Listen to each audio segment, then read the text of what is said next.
Marc Marquez mendapat pujian atas finish podiumnya di MotoGP Jerman meskipun mengalami beberapa kendala yang menyakitkan. Ia menolak setup motor di menit-menit terakhir dari timnya yang seharusnya dapat meringankan cederanya, dan memilih untuk berjuang dengan motor yang memberinya peluang lebih besar untuk meraih hasil yang baik. Kecelakaan yang dialami pembalap Gresini Ducati pada hari Jumat menyebabkan jari tangannya patah dan sakit pada tulang rusuknya. Sebelum sesi kualifikasi yang membuat frustasi membuatnya harus memulai balapan dari posisi 13. Namun Marquez berhasil finish di posisi P2 di belakang Pecco Bagnaia yang diuntungkan dengan jatuhnya Jorge Martin dari posisi terdepan. Marquez juga harus mengatasi kontak dengan Franco Morbidelli yang membuat layarnya pecah dan airbagnya mengembang. Adrenalin mengambil alih. Dia mencatatkan waktu tercepat di sektor pertama akhir pekan ini tanpa layar, tanpa pelindung angin, kata kepala kru Marquez, Frankie Charchedi, kepada TNT Sports. Charchedi memberikan pujian untuk putaran yang unik bagi Marquez, ini sedikit meremehkan.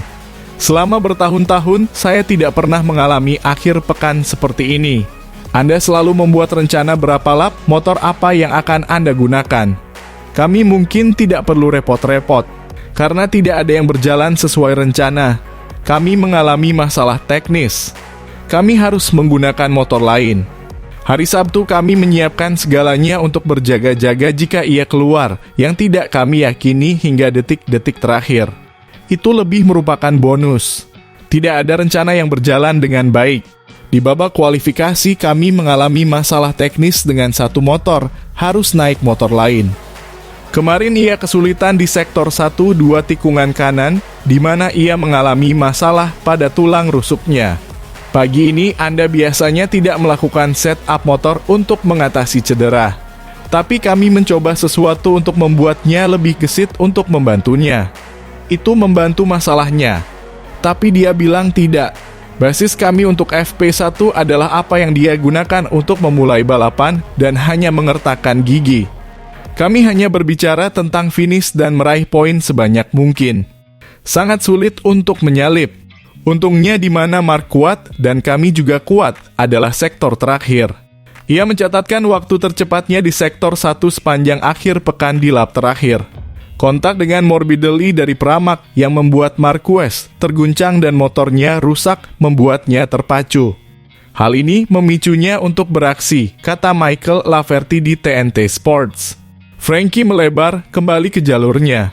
Pintu terbuka, Marc mencoba memasukkan GP23-nya ke sana. Terjadi kontak, airbag mengembang, layarnya pecah, kaki mereka menyatu, itu adalah insiden balap. Hal itu memicu sesuatu dalam diri Marc, permainan dimulai. Pada pergantian arah berikutnya, Enea Bastianini berhasil melewatinya. Bahkan dengan airbag-nya yang mengembang, dia bertarung di puncak bukit, kembali menyalip Enea. Sylvain Guintoli menjelaskan dampak dari mengembangnya airbag itu akan sangat melukai tulang rusuknya.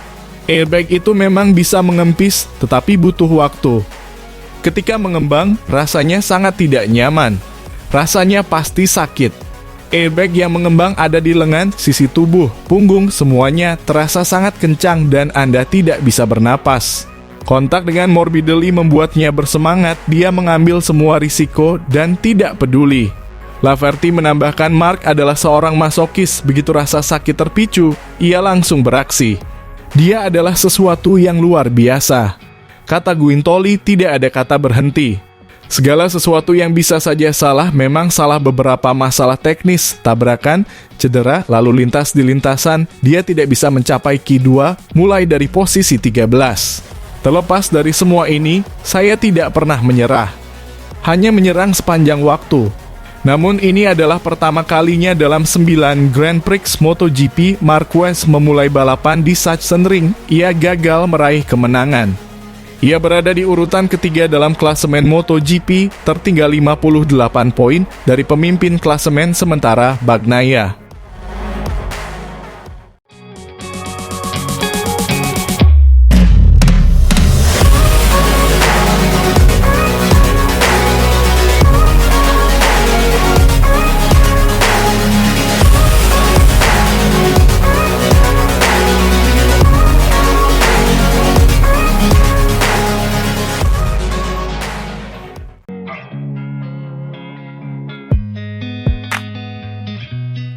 Di atas kertas, Marc Marquez kalah dalam balapan Grand Prix Jerman pertamanya di Sachsenring sejak 2009 di kelas 125 cc pada hari Minggu.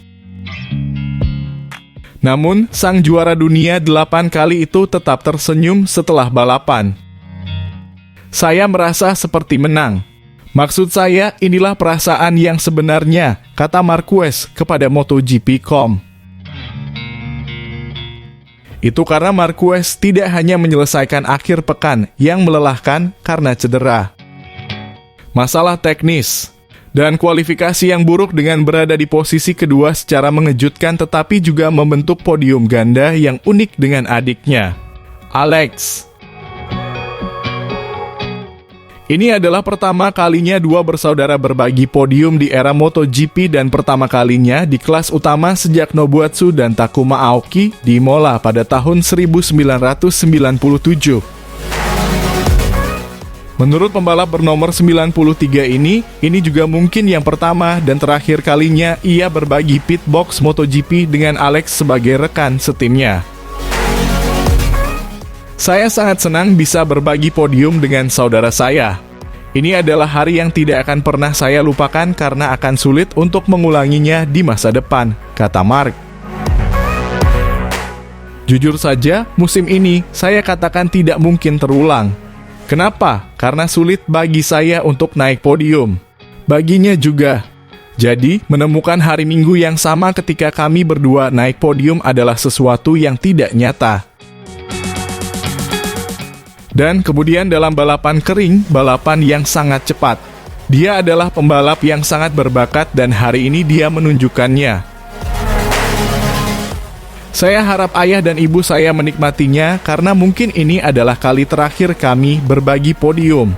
Kami akan menikmatinya seolah-olah ini adalah yang terakhir kalinya. Suasana pasca balapan akan menjadi lebih canggung jika Jorge Martin tidak terjatuh dari posisi terdepan di lap terakhir, dengan Marc berhasil menangkap saudaranya dalam perebutan posisi ketiga. Saat saya berhasil menyalip adik saya, ada banyak tanda tanya, aku Marc. Saya berpikir apa yang bisa saya lakukan, menyerang, mengambil risiko.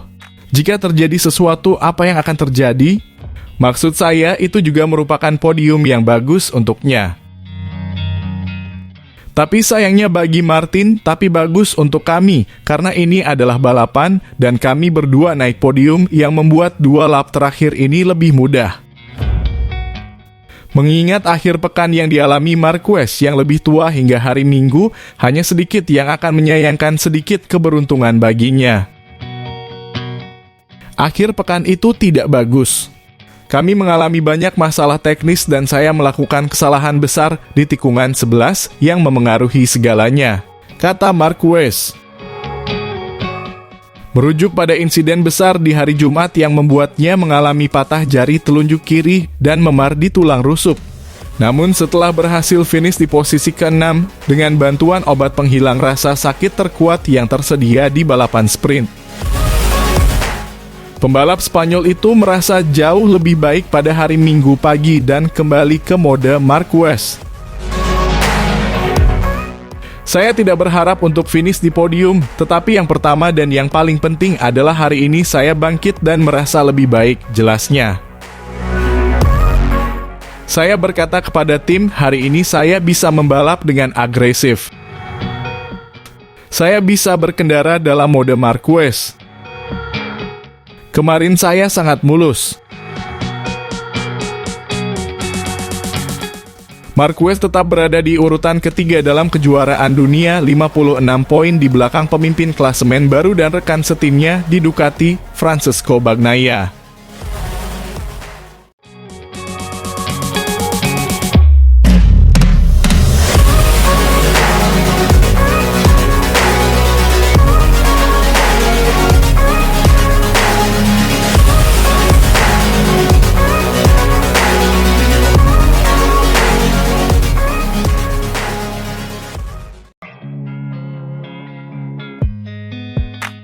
Lampu padam dengan awal yang baik dari Jorge Martin yang tetap berada di posisi pertama.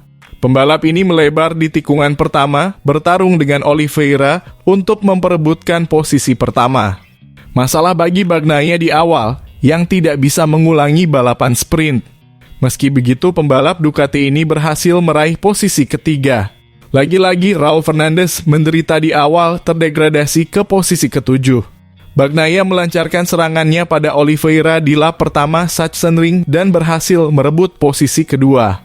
Franco Morbidelli juga tampil kuat menyalip Alex Marquez untuk memperebutkan posisi keempat. Sementara itu, Viales berada di posisi keenam dengan Marc Marquez naik ke posisi ke-8. Menjelang lap berikutnya, Bagnaia berada di posisi pertama. Di belakangnya dua pembalap Pramac Ducati setelah Morbidelli menyalip Oliveira. Meski begitu, sang juara dunia tidak mampu membuka jarak terlalu jauh dan balapan berlangsung ketat dengan Morbidelli berhasil menyalip rekan setimnya. Di belakang, Alex Marquez melewati Oliveira untuk merebut posisi keempat. Saudaranya Marc berada di posisi ketujuh, sementara Bastianini dan Raul Fernandez bertarung memperebutkan posisi ke-8. Di depan, Marc menyalip Bagnaia dan mulai membuka jarak. Di saat yang sama, Viales keluar lintasan berhasil menyelamatkan diri dari kecelakaan dan kembali ke posisi ke-18. Dengan 22 balapan tersisa, Morbidelli menyalip Bagnaia untuk naik ke posisi kedua. Pembalap Italia itu mengalami kesulitan serius di awal balapan yang memungkinkan Alex Marquez mendekat. Posisi tersebut dipertahankan hingga pertengahan balapan ketika Bagnaia menemukan kembali kecepatannya untuk menyerang dan menyalip Morbidelli. Di saat yang sama, Marquez menyalip Oliveira dan berada di posisi kelima di belakang saudaranya, Alex. Marquez yang lebih muda berhasil menyalip Morbidelli dengan 13 lap tersisa. Di saat yang sama, Enea Bastianini menyalip Miguel Oliveira untuk merebut posisi ke-6. 4 lap kemudian, sebuah kesalahan yang dilakukan Morbidelli membuat Marquez berhasil menyalip pembalap Pramac tersebut. Namun, kedua pembalap bersenggolan hingga Marquez harus menyelamatkan diri dari kecelakaan. Pembalap Gresini kehilangan kubah dan airbag-nya mengembang meskipun ia berhasil tetap berada di lintasan. Namun, Bastianini memanfaatkan situasi tersebut untuk menguji pembalap asal Spanyol itu. Insiden ini tidak mempengaruhi Marquez yang dengan 5 lap tersisa berhasil merebut posisi keempat. Di belakangnya, Pedro Acosta naik ke posisi ke-8 bersenggolan dengan Raul Fernandez dalam pertarungan.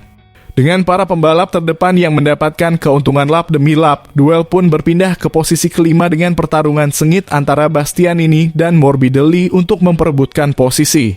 Dengan 2 lap tersisa, Jorge Martin terjatuh di tikungan 1 membuat Bagnaia meraih kemenangan dan memimpin kejuaraan dunia. Untungnya, pembalap Spanyol itu tidak terluka. Di belakang, Marc Marquez berhasil menyalip saudaranya untuk memperebutkan posisi kedua. Kakak beradik ini merayakan podium pertama mereka bersama sebagai pembalap Gresini. Akhirnya, Bastianini melintasi garis finish di tempat keempat.